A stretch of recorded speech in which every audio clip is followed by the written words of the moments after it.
It's time for Cats Talk Wednesday. Small town and big city joined forces. Vinny Hardy of Lynch, Kentucky, and Terry Brown of Louisville, Kentucky, team up to give you free-flowing, laid-back sports talk. Focus on Kentucky Wildcats, as well as pertinent information in the NBA, NFL, and Major League Baseball. What's up, y'all? Welcome into Cats Talk Wednesday. Vinny Hardy here, courtesy of the BS3 Network. Flying solo, but hopefully not for long. Like I always say, I want y'all to have to hear me droning on and on by myself. TB should be here soon. If you follow him on social media, you know that Mama B has made her way to Iowa from Louisville, paying him a visit. So TB is hoping to hop in here. We know it's also a game day Wednesday. Sometimes those happen throughout the year. The Cats are going to be playing Tennessee Tech very shortly. We're going to get a little episode in before the long weekend kicks off. We hope to have a guest as well. That is Fredrick Douglass, boys basketball coach Murray Garvin. Hopefully Coach Garvin can hop on and chop it up with us for a few minutes. We're going to try to get a whole lot done in a little bit of time. And if it works, great. If it doesn't, we'll pivot, and appreciate y'all for, understanding and pivoting with us and bobbing and weaving, if you will. Kentucky Tech, Tennessee Tech in a few minutes. John Pelfrey brings his squad up from Cookeville, Tennessee to Lexington. Saw the story, Mark, pun intended, you saw the story Mark Story did for the Hurl Leader. And it's been kind of well documented, but everything that Coach Pelfrey's wife Tracy is going through with cancer, and she paused her treatment to be able to go to RUP. Listen to Coach Pope's call-in show when Coach Pope initially reached out to Coach Pelfrey about getting this game in and having him bring his team to RUP.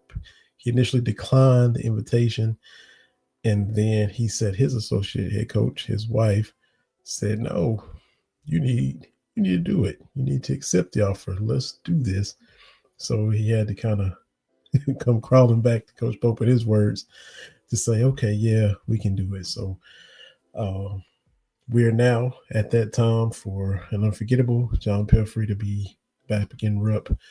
He had other stops in Arkansas and other coaching stints as well. His team is 3-3. Should be, if all goes according to plan, a game where we really don't learn a whole lot about Kentucky or see anything earth-shattering. That'll happen when we, go up against North Carolina next week to be the next big-time opponent. Big game atmosphere, top-notch type competition like what we saw against Louisville and Michigan State. That'll happen with North Carolina. Of course, we know we still got Gonzaga and St. John's and Indiana waiting in the wings before conference play as well. So we know, just want to see a lot more progress from, in comparison to what we saw in the first two big games against marquee opponents. Cats got a lot of work to do, and hopefully they're able to dot I's and cross T's and kind of get on a level where they want to be and where we as a fan base want them to be. Doing a little producing on the air. Coach Garvin just messaged, seeing about when he wanted to come on. Initially, it was scheduled for 7:30, but if he wants to jump on now, that would be cool as well. Let's see. So, yeah, bear with me. Just a little on-air producing, messaging, and all that kind of stuff. So, yeah, we know the Cats got a long way to go. And if you scoreboard watch, sometimes we just focus on Kentucky and don't look at the peripheral, what other teams are doing. But if you watch other teams or not, we know what we saw from Kentucky against Louisville and Michigan State. That ain't going to cut it. But if you got a glance.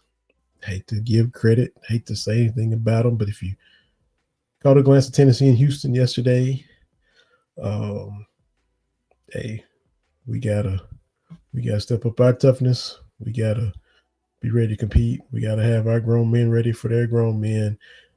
The whole 9 yards.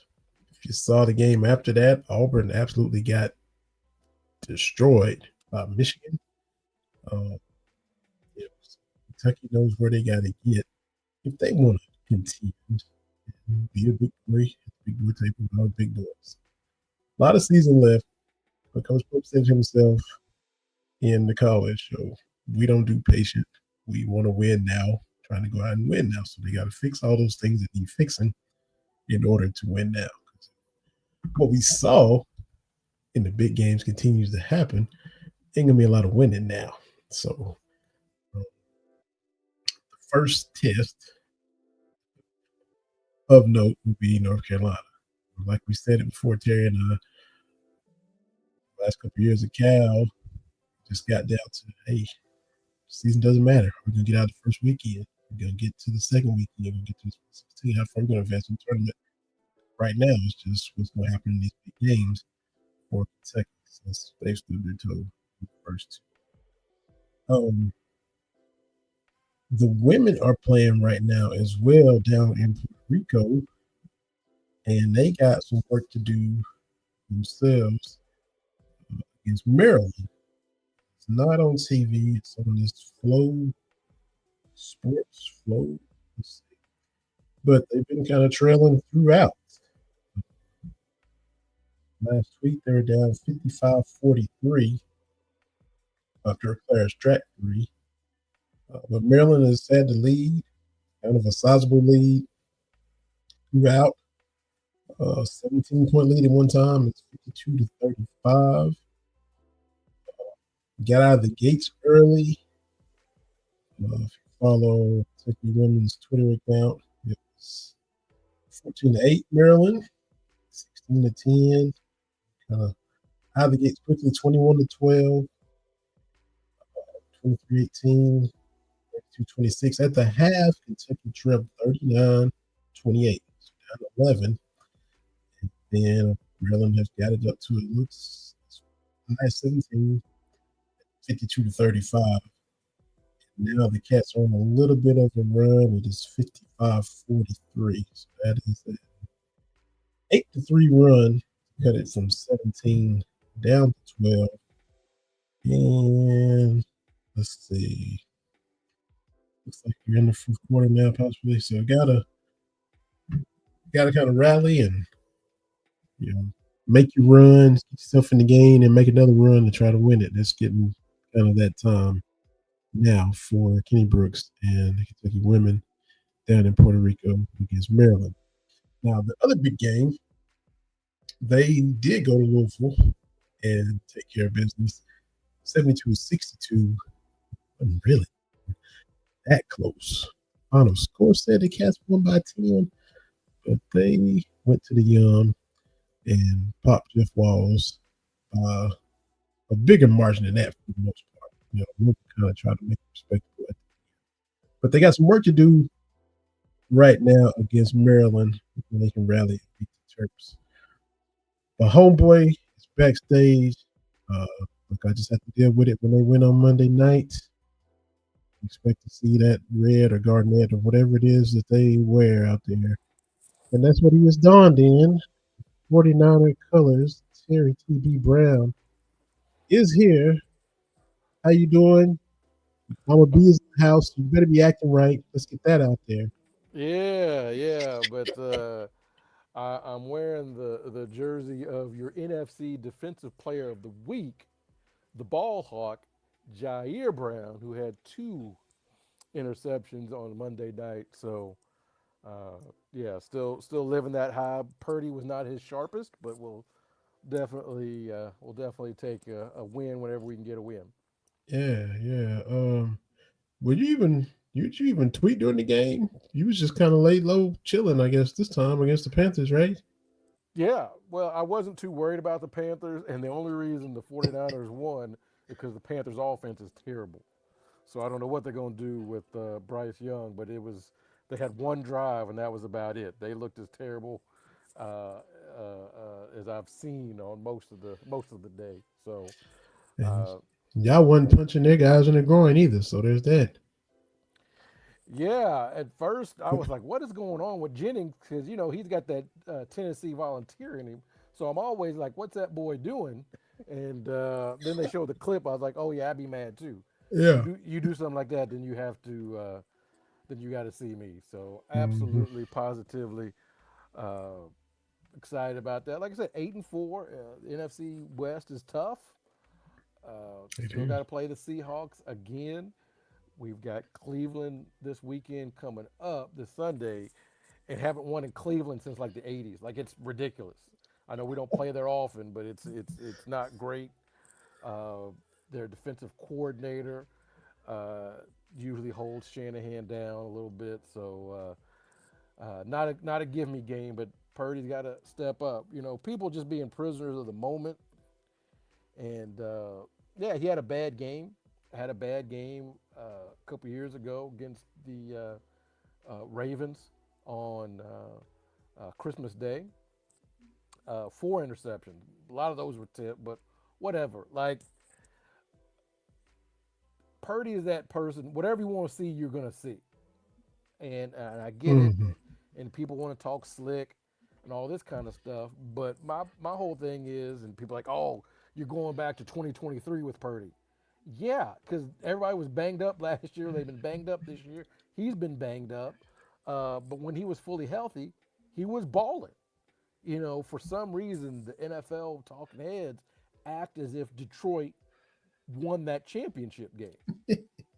When you hear people talk about the Detroit way and this is what the Lions are doing, they did not win that ball game. Now, were they up 17 points? Yes, they were. Mm-hmm. Did they win the game? No, they didn't. Yeah. And they want to talk about everybody around Purdy. You know who our leading rusher in the game was? Brock Purdy. Do you know who was catching third down conversions? It wasn't my man Kittle. It wasn't Ayuk. It wasn't Debo. It wasn't any of those people. It was Jusick, the tight end. Mm. So this would be like Troy Aikman on third long going to Moose Johnston, right? Mm. Like of all Mm-hmm. the weapons. So I get it. Everybody want to talk slick. What kills me, and I was ready to rant about this, for a lot of Packers fans. A lot of Packers fans got jokey jokes. So I went back. You may not remember this. Well, the Packers beat the Cowboys that year in the playoffs, right? And then the next game they went to San Francisco, and Jordan Love threw 2 interceptions to lose that game. The last one was off his back foot. It was wild. So I get it. Purdy wasn't sharp, but I have seen him play well enough to lead a team to a Super Bowl. And again, to put a bow on this, when he walked off the field in overtime of Super Bowl, whatever that was, 55, I've lost track of the. Whenever he walked off, his team had the lead, right? He did what he had to do to win that game. And obviously, if it goes a different way, we're having a different discussion. But all these guys, they think Jordan Love can get them to the Super Bowl. Just Mm. like Cowboy fans think Dak Prescott can get them to the Super Bowl. Charger fans think Justin Herbert can get them to the Super Bowl, right? Lions fans think Jared Goff can get them to the Super Bowl. I've got proof of concept that a Brock Purdy led team can do it. And you can Yep. talk about the weapons around him and all that kind of stuff. That's all well and good. But come on. And then, some media folks in the Bay Area, his interceptions through 40 starts or whatever, the same as Tom Brady. Not saying he's that good, but Mm. sometimes this happens. Uh, so again, do I want to see 3 interceptions? No, but he's still my dude. Somebody has side by side. Last week, Colin Cowherd. Oh, I'm on the Brock Purdy train. This week, oh, he's terrible. He's Tua of the NFC. So, whatever.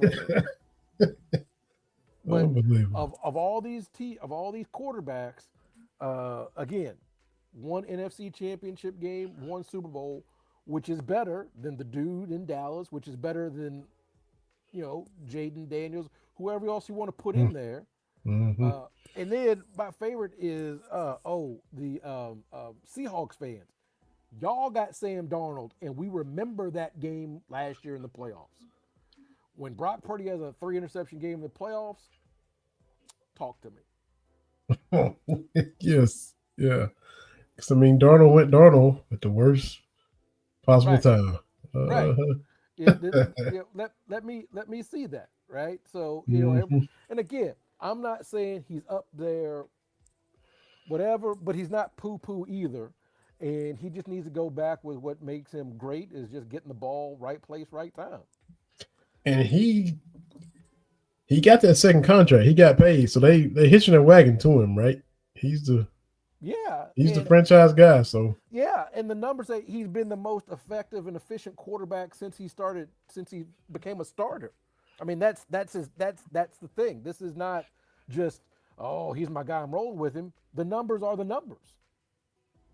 yo, He just had a bad game. But I'm not having Packers fans who rooted for Brett Favre, who I witnessed my own eyes through 6 interceptions in a playoff game against the Rams, right? yeah, Like you knew that they might beat the Lions in the playoffs, but you knew in the Silver Dome he's putting one up there, right? He's putting 2 or 3 up there.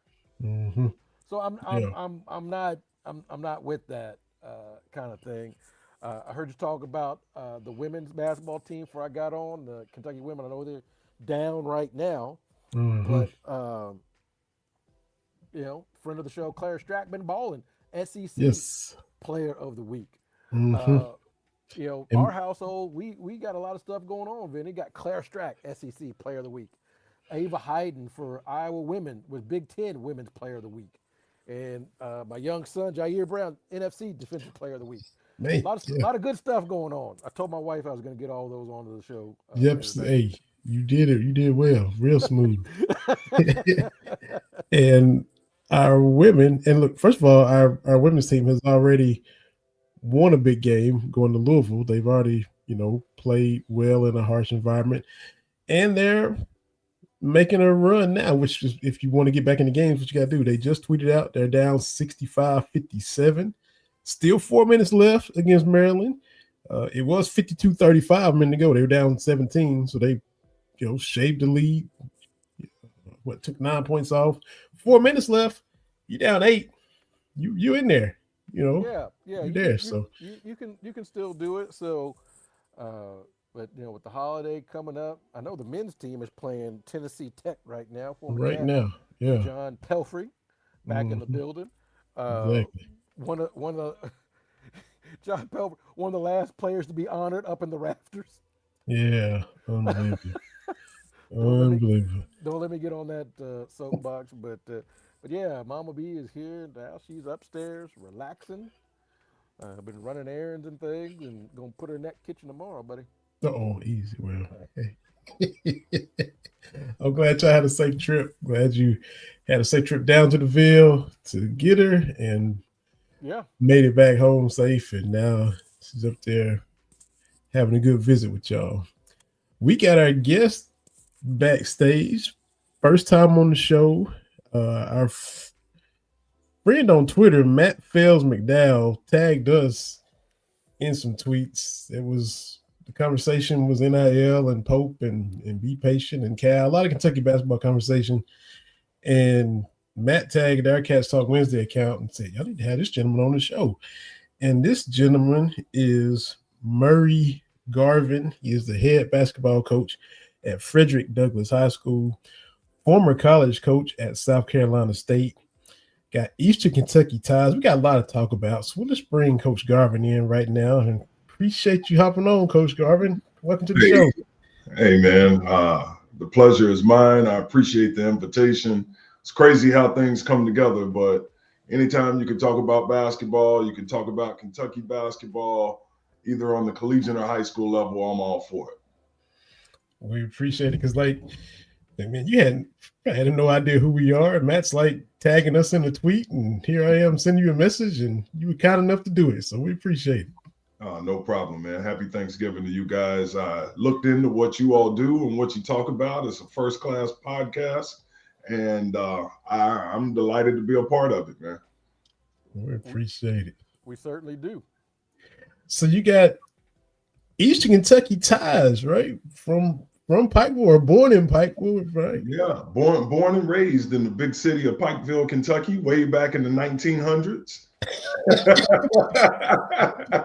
Way back in the 1900s, came out of Pikeville, went to Eastern Kentucky University. After that, started my coaching career. Started at Tates Creek High School as an assistant to Nolan Barger his last year before he retired. Then I did 2 more seasons with Joe Pat Covington. And then after that, moved to the Carolinas, got into coaching junior college basketball, climbed my way all the way up to being a Division I head coach for 10 seasons at South Carolina State University. After that run, relocated back here to Lexington, became the head coach at Paul Lawrence Dunbar for 2 years. Left Dunbar after 2 years, wasn't sure if high school coaching was my cup of tea. It was just a different approach than I was accustomed to after coaching college ball for 20 years, and did some streaming with Glycod Sports, and man, realized that I missed it. And then the opportunity came to go to Fredrick Douglass, and last year was my first season there, and looking forward to a second season with big aspirations for the year.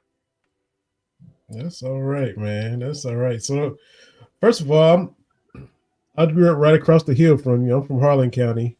Went to Cumberland High School, and which is Harlan County High School now. But I'm so old, they hadn't even consolidated yet. You know. Hey, but I played against you when Charles Tinsley was at Cumberland School, and Champ and George Massey, all them brothers was at Cumberland, so I know where you're at, man. My senior year, we played in a playoff game over there, and I'm telling you, the mud on the field was about that thick. And I think we won something like 21-7, and I think Tinsley was a junior then.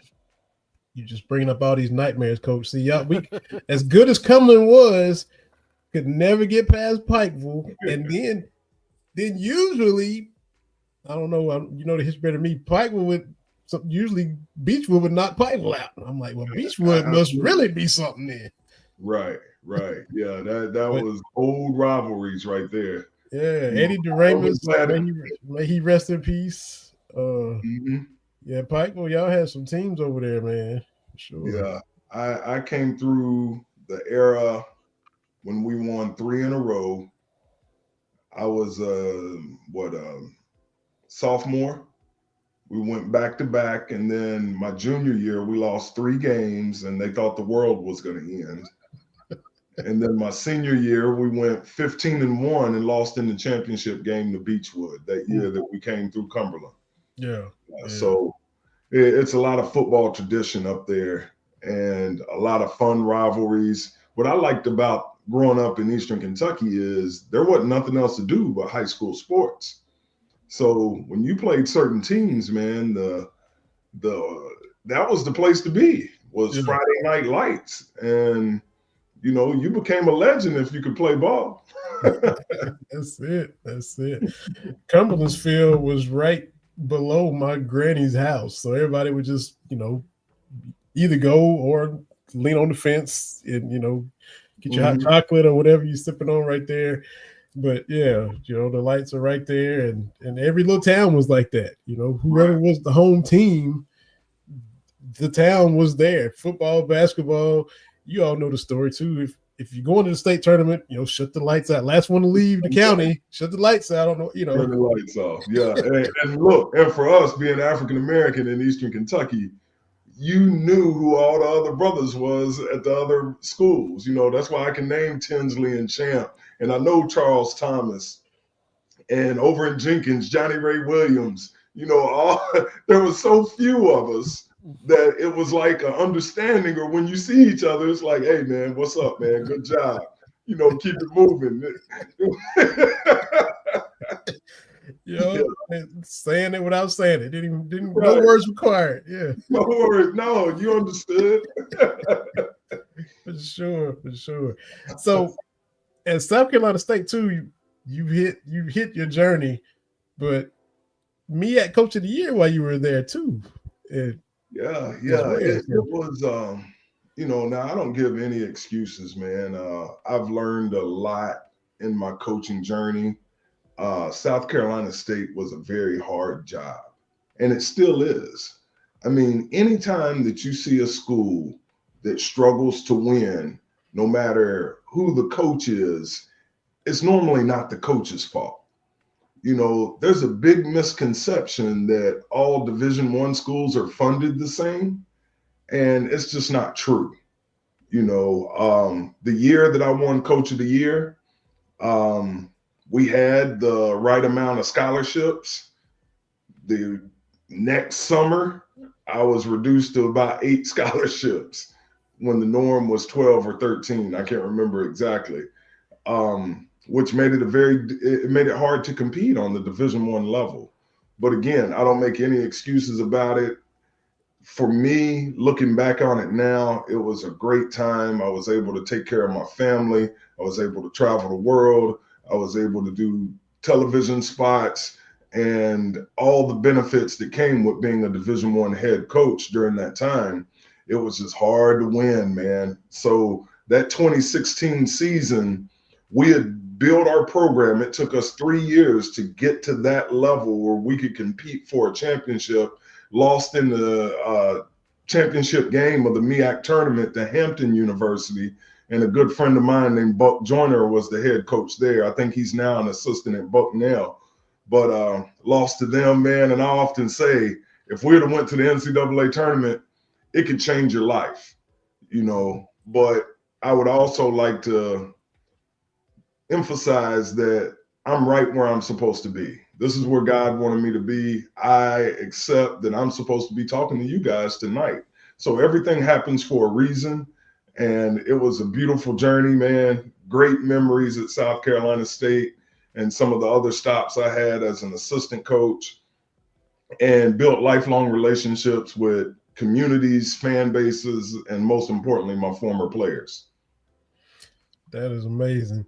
And we're going to bring it up to the current as well for sure. But when you were over there, what was the layout recruiting wise for the state of South Carolina? Were there more better basketball in Columbia, better basketball in Spartanburg, Clemson? And did you recruit in-state first, or how was your recruiting strategy as the coach there at South Carolina State? Well, we had our PhD when I was at South Carolina State. We were poor, hungry, and desperate. so I couldn't go far, baby. I couldn't go far. We tried to put a fence around the state of South Carolina. And at the time, South Carolina high school basketball kind of went through a renaissance. You know, if you do your research, we were the first program to offer Ja Morant, you know, and Zion Williamson did a resurgence, and so did Ja Morant. Now, Ja Morant to the state of South Carolina was like LeBron James that nobody knew about. So every university came in the state of South Carolina and recruited it heavy just because they thought there would be more Ja Morants in the back gym of an AAU event, you know. And so it made it hard for us to keep the really talented kids. But South Carolina, man, they have good basketball from Spartanburg to Columbia, all the way down to close to Savannah, Georgia. And of course, Charleston, South Carolina. And then you can go up by Myrtle Beach and all those little small towns, man. South Carolina is a beautiful place.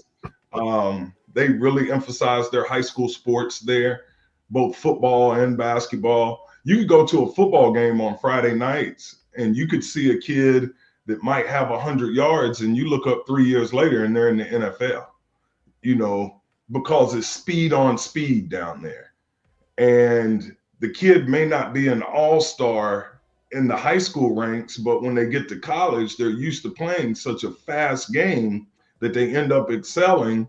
And again, if you look up your research, per capita, South Carolina might have more NFL veterans than any other state. And I know a small town I used to live in called Rock Hill, right outside of Charlotte, produces a ton of NFL talent.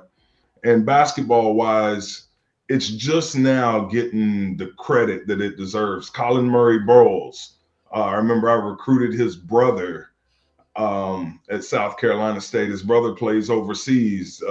Collins Murray Bull, I believe, was a top 10 draft pick this past year. You know, John Morant, Zion Williamson. The list goes on. There's a lot of kids that I can't remember. Those are just the headlines. But a lot of talent in South Carolina. I guess I'll tell a quick story and you'll agree, and it won't be like I'm telling you something that you don't already know. I guess 2001 maybe. My wife and I, we weren't married yet, but her family and my family went to Myrtle Beach, and it was in December. Went to the Beach Ball Classic, the tournament there that's been there for years. Some of the people there found out we were from Kentucky, people that attend every year. And so they were asking my dad and myself, y'all had a team from Eastern Kentucky, when they couldn't dunk, but could shoot and pass the lights out. Come to find out it was Rich Farmer in Clay County had come down there to the Beach Ball Classic. And these people were still remembering, the show they put on from years prior. So that particular game is DeMatha. Everybody knows DeMatha. They come out, 6'2" point guard, 6'5" shooting guard. They're like an NBA team, 6'7" small forward, 6'9" power forward, 6'11" center. They're rolling right out. They're playing Latta, South Carolina. Raymond Felton. And they all come out 6'2", 6'3", all look about the same. And my dad is he said, I think this little team gonna beat these boys. And I'm like, you are crazy. There's no way they got nothing for DeMatha. Raymond and the fellas tore DeMatha up, man. And it was, like I said, I'm not telling you anything you don't know, but it just goes right along. Raymond Felton was a high school phenom, man. I saw him destroy teams like DeMatha, whomever. I saw him beat, like, there used to be a place called Mount Zion Prep where Tracy McGrady and them played at. And Latta with Raymond Felton beat them in a tournament in Charlotte, North Carolina. And Raymond Felton had 42, 10, and 12 and just put on a show. And Mount Zion Prep had Kareem, ended up playing at either Missouri or Kansas. Then he had two other guys that were going to Kansas. Raymond Felton by himself and a bunch of dudes 6 foot and under beat these giants, and it was unreal. Ivory Latta is another South Carolina native that she was one of the best high school players I ever seen, man. And you're talking about Asia Wilson from South Carolina.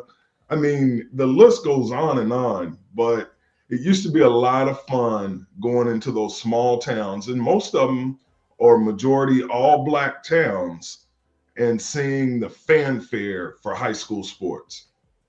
Yeah. It's almost a flip of coming back to Kentucky demographics. It's a total opposite effect. But, again, it was a great experience living down there for close to 20 years. Yeah, for sure. And TV, I've been talking forever, man. If you got to jump in there, man. Well, I got to ask Coach about one of his assistant coaches that I got a text from today, Mr. Sean Smith. He said I'm supposed to ask you about him and how he's doing. I'm going to let him go tomorrow. No, I'm kidding. No, Sean Smith he's a rock star, man. Not only what sources say, but also being my associate head coach there at Fredrick Douglass. I met Sean when I took the job.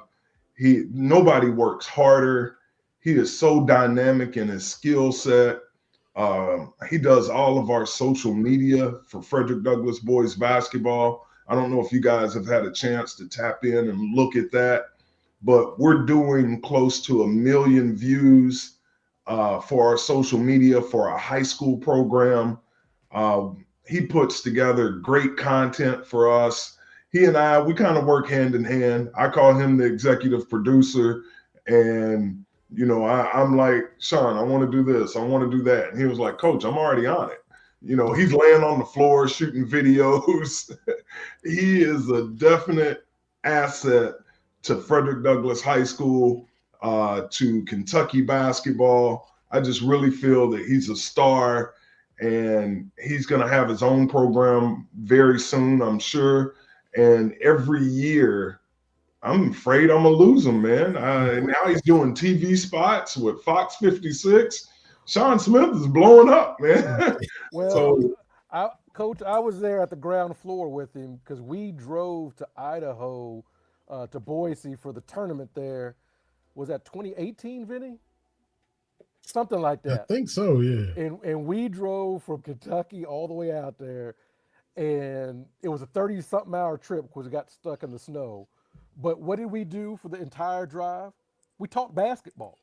Like, we literally were just talking about this, teams of the past and different zone defenses and everything like that. So I just enjoying watching him kind of as he ascends, because 50 total hours of traveling. We talked a lot of basketball, Coach. Yeah. Y'all got to know each other quick. Very well. Yeah, very well. Yeah. If you get caught in a blizzard in Utah, you praying and you talking and you doing a lot of stuff. You're right. But I want to emphasize this, man. He's a much better man than Coach.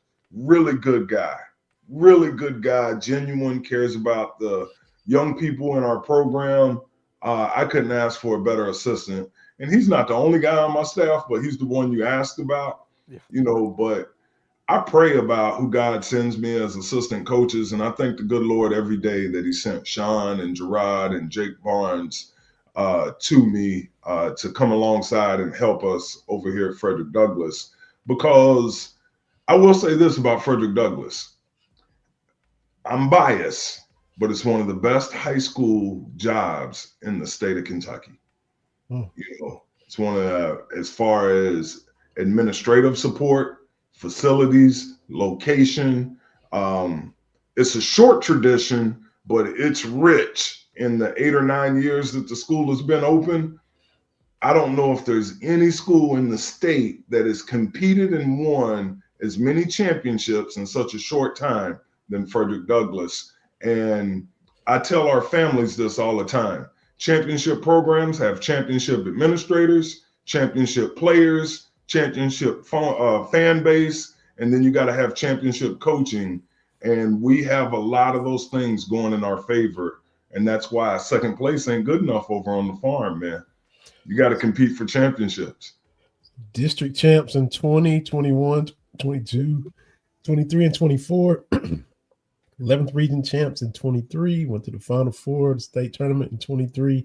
So, yeah, you said a short period of time, but y'all put a lot of trophies in the case. Yeah, sure. a lot of trophies, man. And even though they've had a lot of turnover in coaching for boys basketball, the standard has not changed.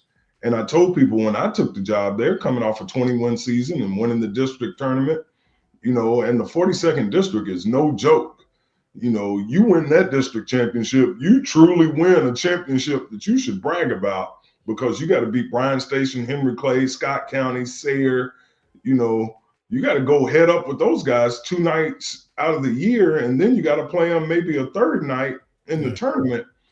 That might be the toughest district in the state, and it's going to be that way again this year. I think we have 3 Division I players in the 42nd district this year. And you're talking about during the transfer portal era, when you got 3 Division I high school players, and in our region, you might have 2 or 3 coaches that's won over 400 or 500 games. And then now you add Sean Woods to the 11th region. Sean can coach, man, he can coach basketball. So you had Sean Woods to Alan Feldhouse to Brown over at Henry Clay to Salzman over at Lexington Catholic to Steve Page, the state champion over at Great Crossing. All of these coaches in the 11th region, so I've enjoyed it because you just can't roll the ball out against those guys. You got to study your craft. You have to watch film. You got to be prepared to coach in this region. And it's a great simulation from college because if you're not prepared, you can get embarrassed. Yeah. And you can be prepared and still get embarrassed if you're not, if you're not careful. Mm-hmm.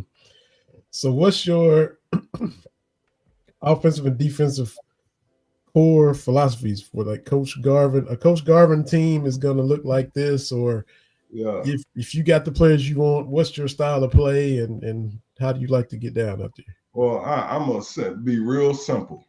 To have more points than the opponent.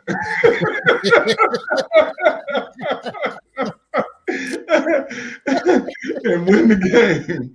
Man, all that coaching philosophy stuff, that sounds good in interviews, but at the end of the day, you got to be able to adapt and adjust to what the game brings, and you got to have your teams capable of playing any style, especially in a non-shot clock high school basketball game. See, it's totally different when you have a shot clock. That's a different game that you can manage. A high school game with no shot clock, man, we've played against teams that held the ball for 2 minutes before they shot. And it takes skill to do that, but we have to make sure that we're able to play any style you want to play. So if you come to one of our practices, yes, you're going to see an up-tempo training style, but you'll also see that we try to execute in a half court. You also see that we will play zone. We got to learn how to play against zone defense. We got to learn how to play against switching man-to-man. We got to learn to play against trapping ball screens. So our job as high school coaches, and this is just my humble opinion, is to prepare young people for whatever they may face in the game of basketball and not try to dictate the only way they can play. You get what I'm saying? I tell my guys, I want you to be able to play in the suburbs. I want you to be able to play if we stepped out at Douglas Park. I want you to be able to play in the alley. I want you to have the conduct that you can go play at the YMCA. And I want you to be able to go play in the hood. So it's whatever you want to do. So in our practices and in our training, you're going to see a lot and you're going to hear a lot just about preparing them mentally and physically for whatever the game may bring. Hey, that's all encompassing. Yeah. So where are you at on the shot clock? Do you prefer it? Yes, definitely. And the reason I say that, my experience is I've coached literally around the world. I've been fortunate to go to a lot of different countries and either take a team or go to a camp or clinic or something in the other countries. The United States is the only country that is not playing with a shot clock on the high school level. To me, uniformity of the game of basketball is important to the game of basketball. Now, I don't know if sixth graders need to play with a shot clock, but I do think that high school sports would benefit from having a shot clock. And, there's the protagonists that say, well, you don't hold the ball that long anyway. I will say this. There's really good coaches that are accustomed to coaching the game without a shot clock that will have to make an adjustment to coaching a game with a shot clock. And if the coaches are not ready for that transition, you can have a very successful coach that is not as good in the shot clock era versus a non-shot clock. For example, over at Douglas, like I told you, we play teams that may hold the ball for 2 minutes. Well, you're not going to be able to do that. Okay. So that means there's going to be more possessions per game for a team that may not be as athletically gifted as we are. Well, we may not be able to shoot the ball as well as some of these teams that can hold the ball. Mm-hmm. So it's going to give us more opportunities to score, and it's going to give them less opportunities, to shorten the game, So there's pros and cons either way, but coming from the college ranks to high school, it took me a couple of years to adjust to not having a shot clock. You're talking about continuity offense, okay? In non-shot clock, you can run a continuity offense forever. With the shot clock, if someone puts on a soft press and then comes back and then now they go zone or they go first pass man-to-man, you got a whole different thing because now you're competing against time. Mm-hmm. So it's going to be an adjustment here in Kentucky, but I think there's a lot of really, really good basketball coaches that will make the adjustment, and it'll be okay. But nobody really likes change, man. No. So as far as active coaches that we've had on here, it's unanimous. It's yourself, Coach Cal, who coaches the Harlan Green Dragons down there in my neck of the woods. Coach Kyle Jones, coaches Harlan County Black Bears. All those guys are for the shot clock. Coach Josh Hurt, who used to coach girls out at Metcalfe County, is the only coach and he's not coaching anymore. I think he's the superintendent now, but he's the one that's anti-shot clock of all the coaches we've interacted with on the show. So it's always a question I gotta ask when, high school coaching, because if I go a while and not go to a high school game, you watch college, and you go back and watch a high school game, like, when Harlan County made it to the state tournament last year, went to Lexington and watching, and whoever they're playing, like 4 minutes, they start trying to stall. I'm like, oh yeah, that's right. There's no shot clock. I forgot. I'm like, what are they doing? Oh yeah, it's not a shot clock. So yeah, it's a whole, got to adjust even just as a spectator. Oh, you have to adjust. And I remember one of the first state tournaments I went to coming back to Kentucky is when the Lyon County won. Yeah. And that championship game, man, they held the ball like the whole fourth quarter. Mm-hmm. And there was a lot of upset fans watching the game that were neutral. They weren't from either school. I can't even remember who they played in the championship game. Harlan County. Was it Harlan County? Yeah. Okay. It was the semifinals then that they held the ball. It wasn't the championship game. It was the semifinal game against a school out of Louisville. But they held the ball for the fourth quarter. And now, being a basketball, I still call myself a purist in the game of basketball. It was impressive that they can hold the ball without turning it over. And then when they got fouled, they made their free throws. But if I'm a spectator, I wasn't really entertained by the game. I was entertained because I was like, man, it takes a lot of skill in order to hold that ball. Teams are running and jumping and trying to trap you, and you're out there running the four corners like Dean Smith used to run in the early 80s. And that team could not get the basketball from, what was it, Travis? What was his last name? Perry. Yeah. Travis Perry. Travis Perry, yeah. They could not get the basketball from them guys. And they went on to win it, but I'll never forget leaving Rupp Arena that morning, and there were fans like, man, that's not entertaining. That was bad. Mm-hmm.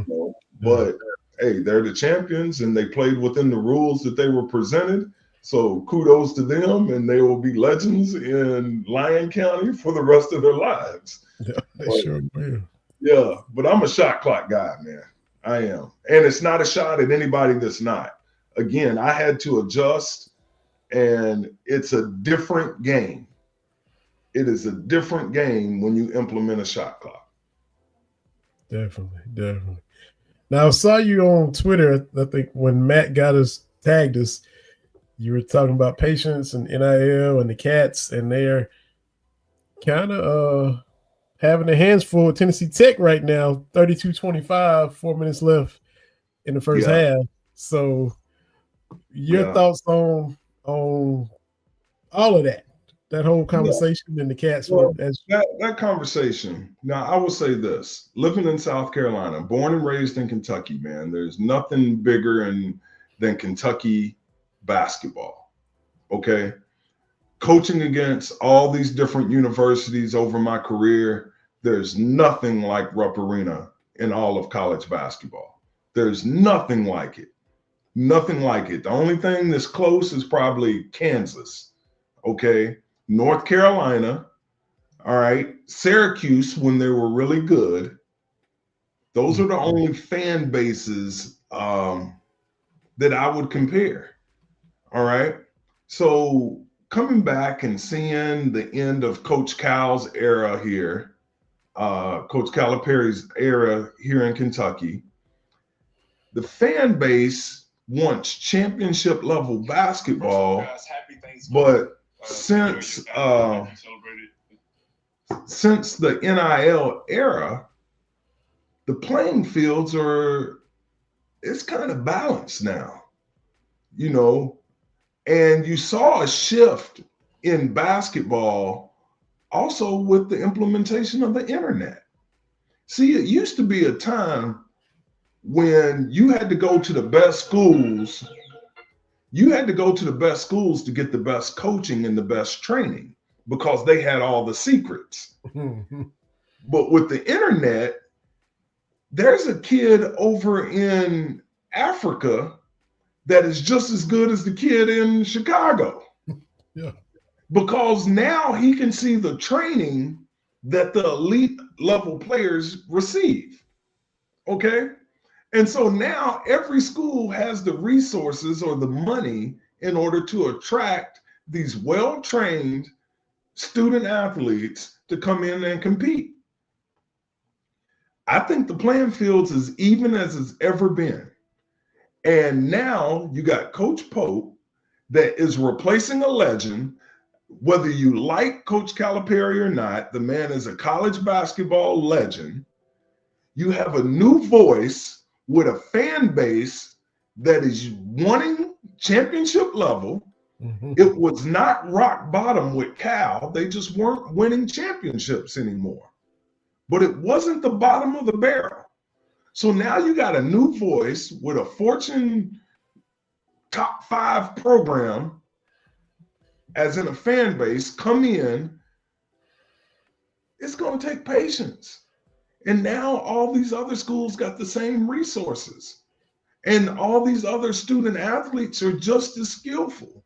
I mean, there's a kid down in Houston, man, that is really good. There's a kid at Central Florida that can really play. And the tables are even. So I hope that the fan base is not our biggest enemy. Sometimes the Kentucky fan base is Kentucky's biggest opponent because they got upset because the way Pope was dejected after a loss. Well, when he learns how to manipulate the media, they're going to be mad because now they're going to feel like he's bull jiving them. You know, so what do you want? It's just going to take some time and everybody's going to have to stick with it. You know, they're going to have to stick with it. But this is the hard part. At the end of the year, the whole roster could change. Yeah. And so now you're having to follow another team that you don't know nobody on the team.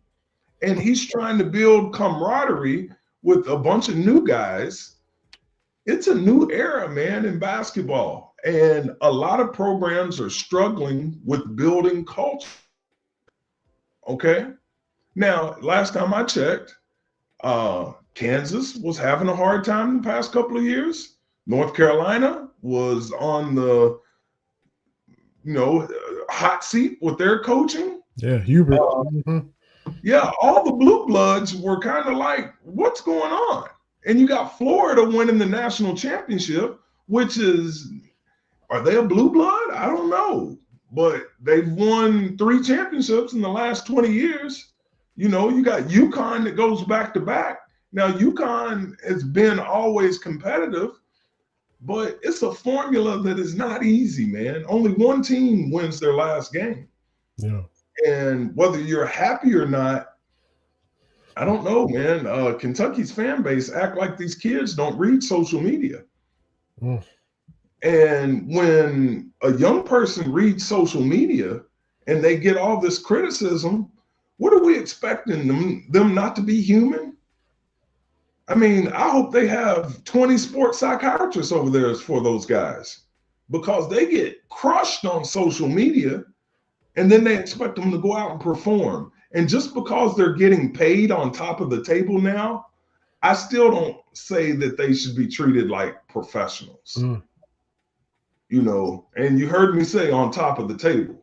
Yeah. Now, we all know, if we're not naive, that players have been getting paid for a long time. We even have a documented history of it. But now they're getting paid on top of the table, and now people feel like they can be venomous toward these 18, 19, 20-year-old guys, and they're still young. Yeah. You know, so I just think you coach them up, you try to build them up, you support them, you encourage them, and you got to have faith in your coach, man. And this getting rid of coaches, you know, coaches getting fired mid-season now. Yeah.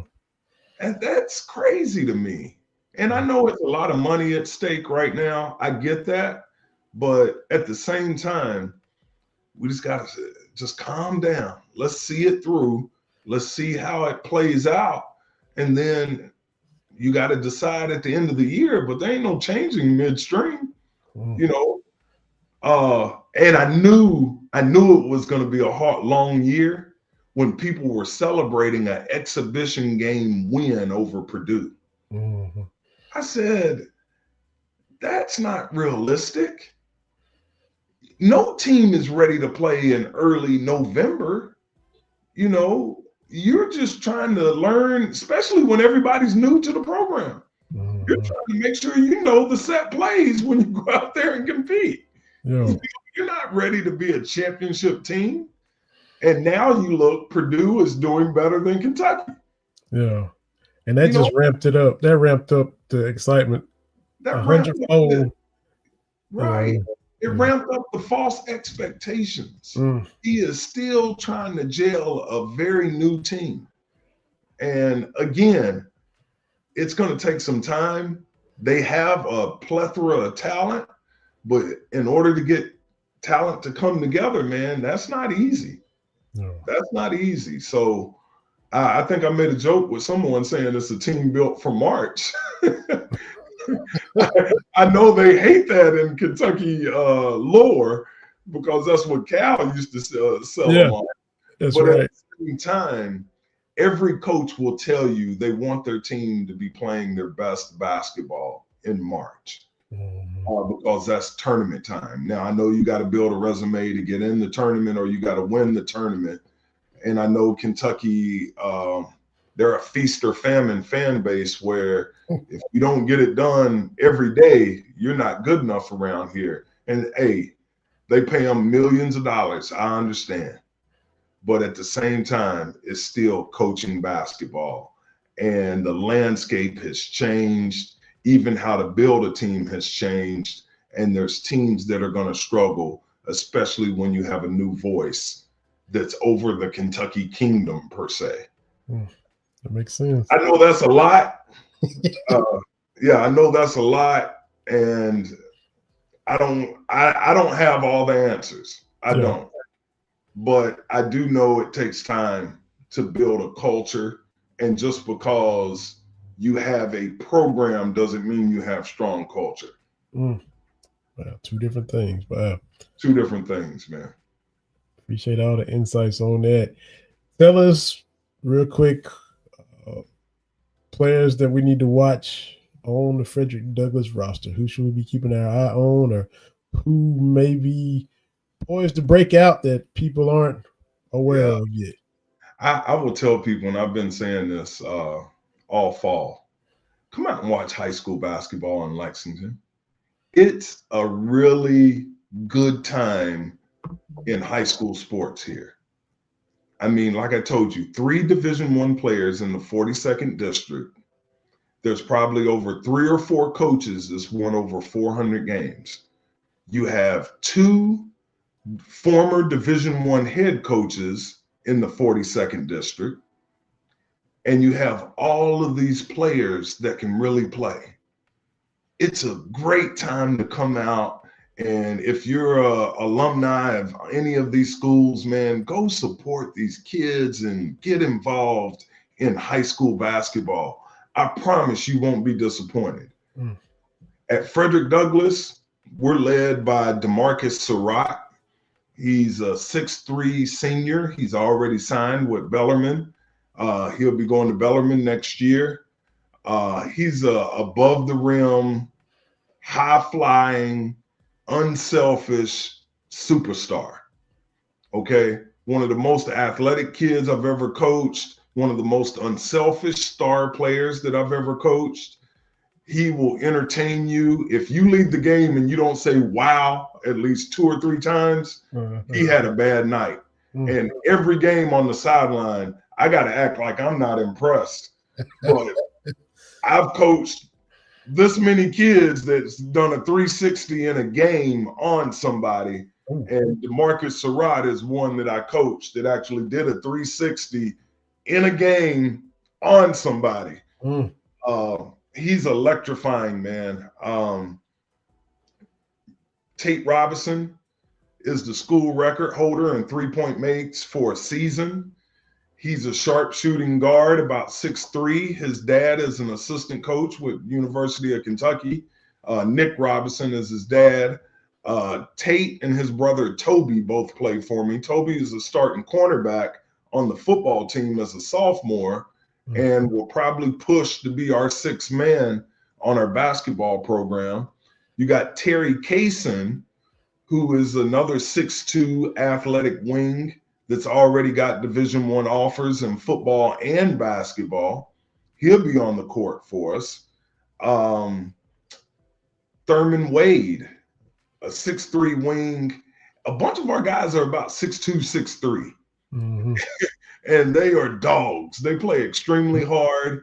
In the middle, we have a young freshman named AJ Rhodes that's about 6'6", that's going to get minutes as a freshman. And then we have 6'8" senior Nate Cohen that is probably going to lead the region in block shots.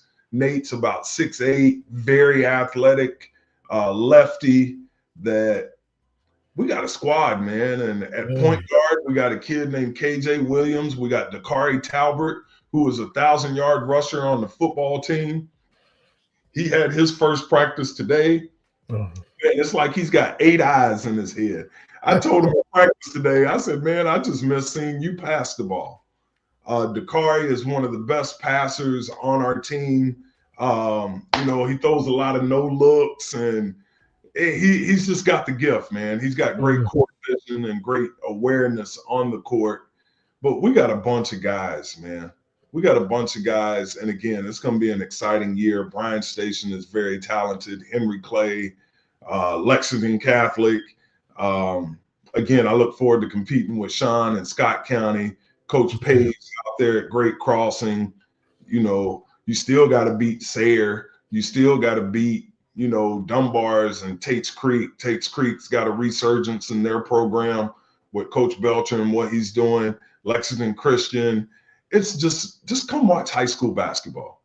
I promise you, if you come over to the farm, you'll come back again. We're like a Lay's potato chip. You just can't have it one time. That's right. Yeah. You don't want another one. That's it, man. Absolute perfect way to sell Kentucky high school hoops, specifically Lexington. That's where you guys are, and the competition every night.